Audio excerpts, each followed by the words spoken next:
L'idée des grandes gueules n'est pas d'être un petit village, dans sa fierté, face à tous les autres journalistes qui auraient renoncé. Ce que, de plus, nous ne croyons pas.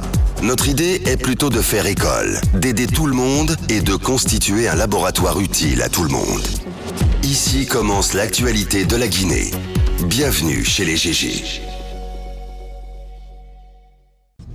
Tous les matins aussi, vous êtes sur Espace TV. Merci de nous rejoindre dans cette émission. Notre invité avec nous dans ce studio. Quelques réactions avant de partir avec notre invité. Voilà, on a Sidi Diallo qui réagit. Dites le pourquoi son département n'a pas un site officiel pour mettre les informations officielles de son ministère, sauf sa page Facebook. Donc c'est Sidi qui nous envoie ce message. Sinon, on a Lai Junior, voilà, qui s'inquiète pour notre santé dans ce studio. Il demande qui a touché. Donc c'est Roby et Abaka Diallo. Voilà. Donc, dis-lui ça, c'est nous qui avons touché. Cette question de auditeur à monsieur Baouri. Demandez s'il vous plaît à monsieur Baouri quel était l'objet de son voyage à Zérékouré à la veille des élections, sachant bien que cette zone n'est pas son bastion. Mais vous savez, voici la bêtise qui s'exprime. Aucune parcelle du territoire national n'est étrangère à un responsable politique de quelque rang ou de quelque obédience qu'il soit. Donc c'est extrêmement... Et je suis allé à Zérékouré, j'ai été très bien accueilli et je salue le patriarche et je présente mes sincères condoléances à toutes les familles de Zérékouré aujourd'hui qui sont endeuillées, qui sont traumatisées et qui se terrent dans leur village parce que la sécurité n'est pas. Et je suis désolé de me rendre compte avec quelle désinvolture un préfet qui a été installé à Zérékouré, qui a dit des choses extrêmement abominables, qui aurait dû le mener directement en prison, on l'enlève de là-bas pour l'amener dans une autre préfecture. Et la déclaration de ce préfet était une préfiguration de ce qui est en train de se passer aujourd'hui. Ça veut dire qu'il y avait eu une préméditation de ce qui est en train de se faire. Et là, les responsables politiques donc ce préfet Sano, il doit répondre devant le tribunal. La hiérarchie doit répondre.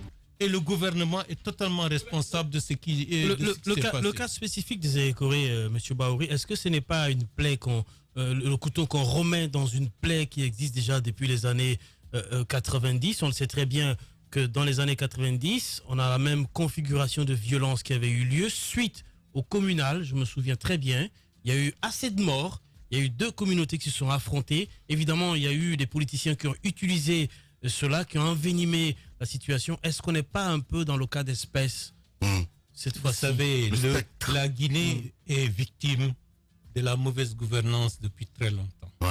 Tout problème est susceptible de créer des conflits entre voisins, entre populations, les unes contre les autres, puisque le foncier a été très mal géré. Une violence qui couvre et il y a une grande violence qui couvre dans ce pays, puisque le pays n'a jamais été réellement géré pour faire en sorte de permettre une capacité de résilience, c'est-à-dire une capacité de résister au choc.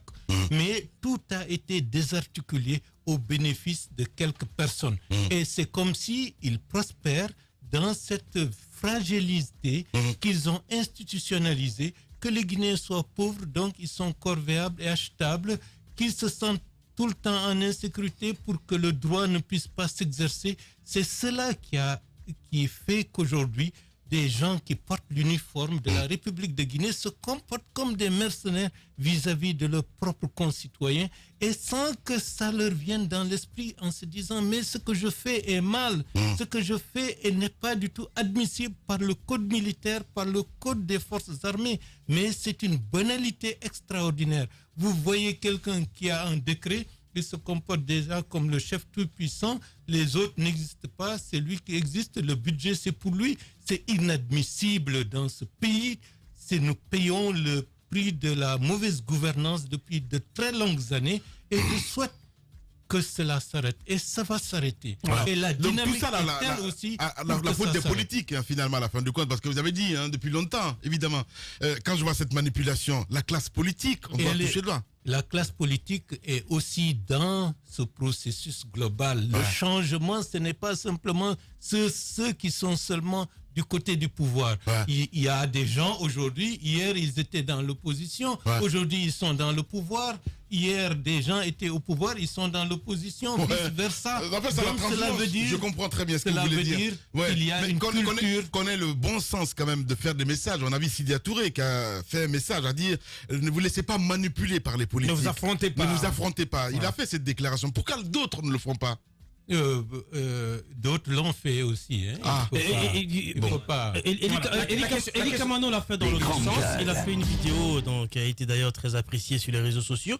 Il a demandé aux aînés soit de se mettre en bouclier contre les forces de l'ordre en protégeant les manifestants qu'eux-mêmes ils appellent à manifester, ou de laisser la place à la nouvelle génération. Est-ce que vous vous sentez un peu concerné par cette déclaration? La nouvelle génération, il y a trop de mots qu'on met. Nouvelle génération, parfois, lorsque vous voyez certains jeunes, ils sont beaucoup plus dangereux que les vieux. Même ceux qui sont vieux. C'est vrai, c'est la réalité. Le cynisme absolu, et puis une course contre la montre, et ceux qui ils veulent tout faire, tout rattraper, donc il y a le cynisme. Tout avoir au même, en même temps. Il faut faire très attention. La question de l'intégrité, la question d'une bonne vision pour la Guinée n'a pas d'âge. Je salue les jeunes qui se sont battus pour que le coup d'État constitutionnel ne puisse pas réussir. Il y a des gens qui se sont sacrifiés. Attention, M. Baouri. Il y a des gens qui se sont sacrifiés et on leur rend hommage. C'est pour dire que dans notre pays, il y a une situation contradictoire. Il y a une petite poignée de gens qui empoisonnent la vie de la Guinée depuis plus de 30 ans. Une petite poignée. Ils empoisonnent la vie des Guinéens. Quelle est cette poignée? Mais ils se connaissent. Mais non, ils étaient Koudei hier. Ils sont aujourd'hui. Mais non, M. Baouri. Koudei autrement.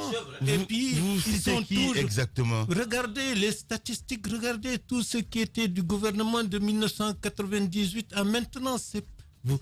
Kassouri? Il était parti, il est revenu. M. Baouri. Bien. Les grandes gueules continuent sur Radio SA. Les grandes gueules. La minute, oui ou non? Un feu roulant de questions avec une seule réponse possible. Oui ou non? Langue de bois, s'abstenir. Il n'en a pas l'air ce matin. Langue de bois, s'abstenir. Monsieur Baouri, président de l'UGD, notre invité ce matin chez les GG. Tizi, première question. Oui ou non? Oui ou non? Le mot d'ordre désormais au FNDC, c'est d'attendre que le président Alpha Condé se prononce pour un troisième mandat, puisque désormais il a sa nouvelle constitution. Votre prochain combat, c'est d'attendre que le président donc se déclare pour solliciter un troisième mandat, et en ce moment vous sortirez l'artillerie lourde. Oui ou non? C'est la tendance chez vous. Oui ou non? S'il vous plaît, oui ou non? Vous n'allez pas me piéger dans cette question. Oui ou non? Oui ou non? Pour moi, non. Oui ou non? Nous n'avons pas terminé. Non, oui ou non, M. Baouri? Si vous voulez, vous ne me répondez pas comme ça, on passe à autre chose. C'est aussi simple que ça. Vous voulez dire je passe? Oui. Vous passez? Parce que ça mérite des vous passez. Voilà. Non, vous allez avoir le temps. Alors, au regard des va-et-vient de certains de vos collaborateurs dans l'opposition et l'opposition républicaine de la FNDC et tout ça, est-ce que aujourd'hui on peut dire que c'est le manque de confiance entre acteurs politiques du FNDC qui a conduit finalement en partie à la tenue de ce scrutin que vous avez, Mordicus, appelé à empêcher? Oui ou non? Vous avez des questions fermées. c'est ça. Pour moi, le FNDC a réussi. Oui donc. Donc le FNDC a réussi. Mais également, dans votre question, il y a aussi une autre part qui dit, de l'autre côté, ils ont la gestion de ces 10 dernières années, avec des accords politiques, des va-et-vient, ont contribué à créer un sentiment où tout est permis. Vous êtes oui ou non? C'est pas terminé là. Ben non. Non, c'est pas terminé. Voilà. C'est pas terminé. Oui ou non? Vraisemblablement, on va vers la demande, la mise en place en Guinée d'une transition. Les faits l'imposeront. Oui ou non? Les faits l'imposeront. Oui ou non? C'est très probable. Oui ou non? Si vous êtes en faveur d'un gouvernement d'union nationale? Parce que la perspective, elle est évoquée dans les salons à Conakry, que le président, parce que le gouvernement doit démissionner, le gouvernement Kassouri doit démissionner certainement la semaine prochaine. Et à partir de là, est-ce que la perspective d'un gouvernement d'union nationale est une perspective qui vous enchante? La question d'impunité, elle est essentielle dans la phase actuelle. Bien. Les GG continuent. Les grandes gueules. Le jeu des photos, une perception, une idée, un mot pour définir un leader d'opinion, une personnalité politique guinéenne.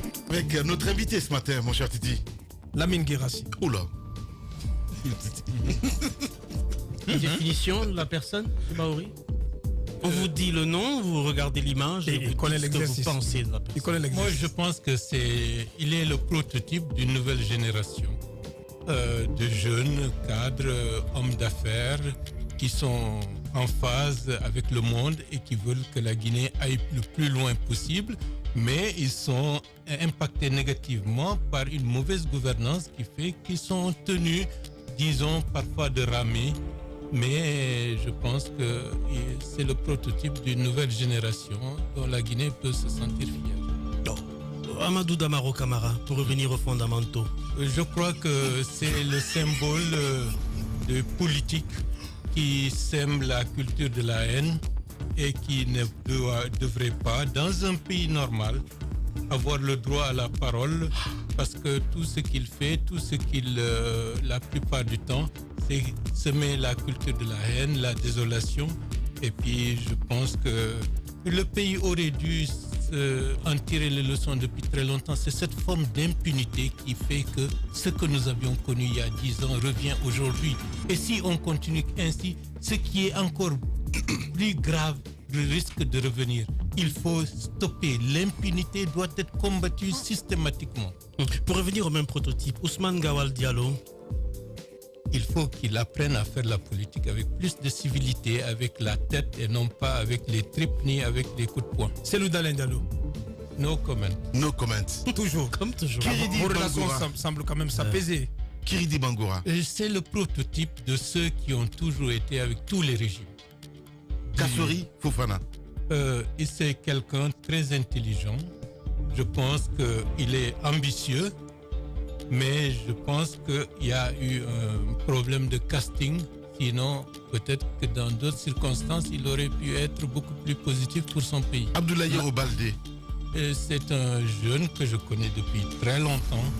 Et dans une large mesure, il a restauré ma fierté en défendant l'héritage du RPG, contrairement à d'autres qui veulent et qui se sont servis du RPG au risque d'éclabousser et d'annihiler l'identité de ce parti qui avait beaucoup contribué à la démocratisation de la Guinée. Malick Sankan. C'est quelqu'un de très sympathique, mais dans un autre contexte politique, il aurait pu être meilleur. Mais dans un contexte où on considère que c'est la force, c'est une certaine forme d'impunité, une certaine mauvaise gouvernance, il va de soi, des bons éléments peuvent se transformer en des cadres qui ne donnent pas le meilleur d'eux-mêmes et qui donnent une très mauvaise image de ce qu'ils sont dans le fond. Baïdi Haribo. Il a été aussi de tous les pouvoirs, va-et-vient, et je pense que je ne comprends pas un certain nombre de choses. Des gens qui hier disaient tout sauf Alpha et qui par la suite sont ceux qui sont les plus proches de lui. Moi, je ne comprends pas cette façon de faire. Bourema Condé. Je considère qu'il a joué un rôle très négatif dans ces 10 années du pouvoir. Et Abdourahmane Sano de la PQ, donc FNDC. Bon, il a montré qu'il a la capacité d'être un grand dirigeant et quelqu'un qui s'appuie sur des bases d'éthique. Et je pense qu'il aura encore un rôle extrêmement important à jouer pour son pays. Je place Aboubacar Silla, le actuel ministre d'État des Transports, président de l'UFC, et Siaka Barry. Bon, vous savez, il y a des gens qui mettent leur propre ambition au devant de toute chose. Ils sont prêts à mettre tout derrière, mais que leur ambition triomphe. Et Siakabari? La même chose. Monsieur Sidia Touré. Monsieur Sidia Touré, malheureusement, dans un contexte guinéen, n'a pas pu montrer ses réelles capacités de manager, d'homme d'État, mais c'est dommage pour la Guinée. Adja Rabiatou Sera Diallo. Elle s'est beaucoup battue à un moment donné, elle a été esselée par la suite et elle a fini par se dire à quoi bon dans un paysage où parfois les gens auxquels vous croyez sont parfois les plus faux. Adja Alimantou Darendalo. No comment. Docteur Makali Traoré. C'est une femme de poigne. Elle a commis des erreurs de casting à un moment donné, ce qui lui ont fait perdre une grande part de sympathie. Mais je crois qu'à l'heure actuelle, elle est dans une disposition de neutralité objective et je pense que par ce biais-là, elle aura encore des rôles à jouer. Docteur Fodé Oussoufouffana.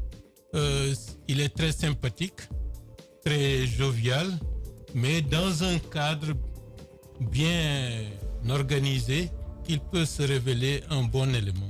Dans un cadre bien organisé, bien entendu. Salou Bella, docteur Salou Bella Diallo. Il est égal à lui-même, il est pour ses ambitions et il ne recule pas pour assumer et aller dans le sens de ses ambitions personnelles. Le très controversé Maître Salif Kébé. La star du moment. Non, mais tu peux quand même pas. Quand même. Mais ceci, Tu peux quand même pas égaler à moi. Mon point de vue ne va pas Non, mais Allez, c'est bon là. Allez-y. Jusqu'en 2018, j'avais eu beaucoup de respect et de la sympathie pour M. Kébé. J'avais pensé que c'est quelqu'un qui met le droit et la responsabilité en avant. Ouais. Mais avec la gestion de ce double scrutin, j'ai découvert un autre homme qui m'a profondément déçu. Ouais. Domani Doré. Au début, on me parlait d'une jeune dame très dynamique, engagée. Bon, je revenais d'exil, donc je ne connaissais pas certains aspects. Donc je me suis approché d'elle, ouais. Mais par la suite j'ai découvert une certaine attitude assez très intéressée. Ça m'a mis progressivement à l'écart et ce qui fait que il faut que les gens se rendent compte aujourd'hui. Il faut que les gens se rendent compte aujourd'hui. Monsieur on n'oublie rien. Ouais, on n'oublie rien. On n'oublie rien. Voilà. Il y a la mémoire. Et dans 10 ans, dans 15 ans, dans 20 ans, on va vous rappeler ce que vous avez fait à tel moment. Ce n'est plus comme il y a 15 ans. Là, les gens n'oublieront rien du tout. Monsieur Moustapha Naïté. Dans un environnement comme Monsieur Guirassi, dans un environnement propre, ce sont des jeunes cadres qui auraient pu donner beaucoup. Mais sa participation au gouvernement va ternir son image et sa réputation. Peut-être la dernière image, celle de Souley Tchangel. Bon, vous savez, tout ce que je dirais en bien ou en mal, il le prendra d'une certaine manière. Raison de plus, je dis no comment. Merci beaucoup, M. Bahouri. Merci beaucoup. D'être passé chez les GG. Merci à vous tous à l'international. Merci à Mafata Sano, évidemment, à la réalisation. Côté régie, à la télévision. Prince Diallo était là depuis 6h30. Merci à tous nos techniciens en région. Dans un instant sur Radio Espace, c'est Arnaud Bécher qui vous retrouvez pour Zik, laisse passer la matinée. Et sur Espace TV, le 20h, la rediffusion, évidemment, avec l'équipe de Moussa Moïsi. Demain, on se retrouve si tout va bien. Prenez soin de vous. Au revoir.